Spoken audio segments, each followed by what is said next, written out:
I read a great quote a while back. If we don't learn from history, we run the risk of repeating it.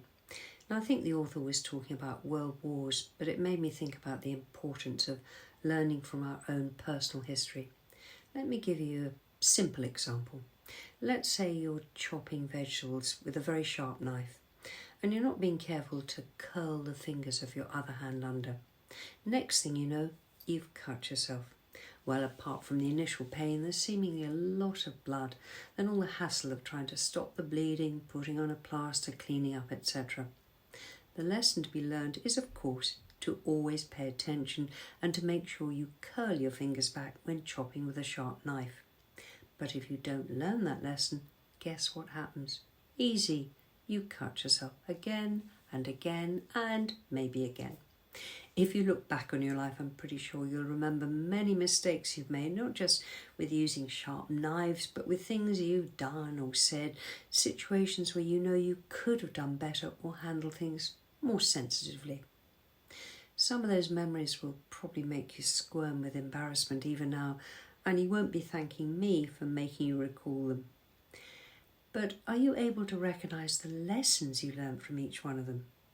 Maybe you didn't learn the lessons immediately each time, in which case I've no doubt the universe presented you with another opportunity to do so, and hopefully you did better the next time round.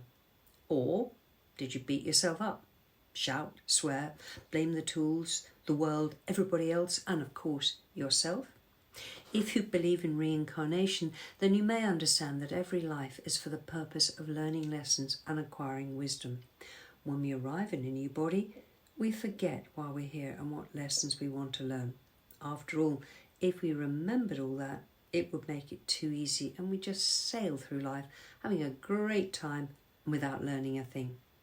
Now that might sound like fun, but actually, after a while it would get really boring and ultimately pointless. Even if you have no belief in past lives, it still makes sense that in order to live a life of fulfilment, it's important to acquire knowledge and wisdom. One of the ways to do that is to learn life lessons. Many of my clients tell me they've either been bullied at school or that they were bullies themselves. When I ask them what they think they learned from that experience, they're likely to tell me that as adults, they would never stand back and watch someone being bullied, even in the workplace, or that they're always keen to support victims of injustice or persecution. Guess what? That means they learned an important lesson from their past experience and become a better person because of it.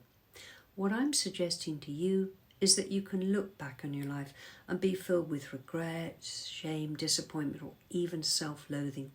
Or you can look back and rejoice in how far you've come and how much you've learned because of the mistakes you've made.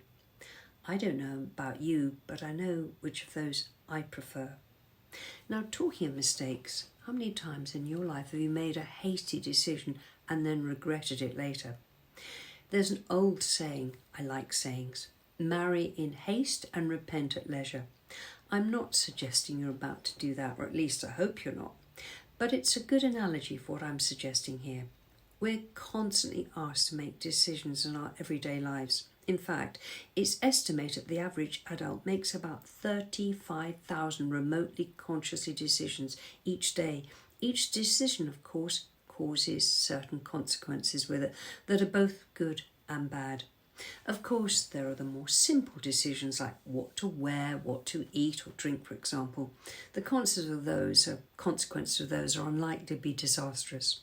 I'm talking about the more important decisions that, if made too hastily, could have serious consequences. Very often these decisions are made because we're under pressure, either from time or from someone demanding an immediate answer. Here's my advice. When and where possible, never make an instant decision. Take a step back and ask yourself, is this the best decision I can make in this moment? If someone's pressurizing you for an answer, use my favourite phrase, let me get back to you on that. Look at the choices from two aspects, the reasoning, logical part of you and the heart-centred, intuitive part. Your first choice is like to be governed by the logical part, but it's always important to really dig down deep and get a sense of what your heart is telling you. Most likely the answer that comes from that part of you is going to ultimately be the best one for you. Remember, there's no such thing as a bad decision, as it will give you an opportunity to learn a valuable lesson.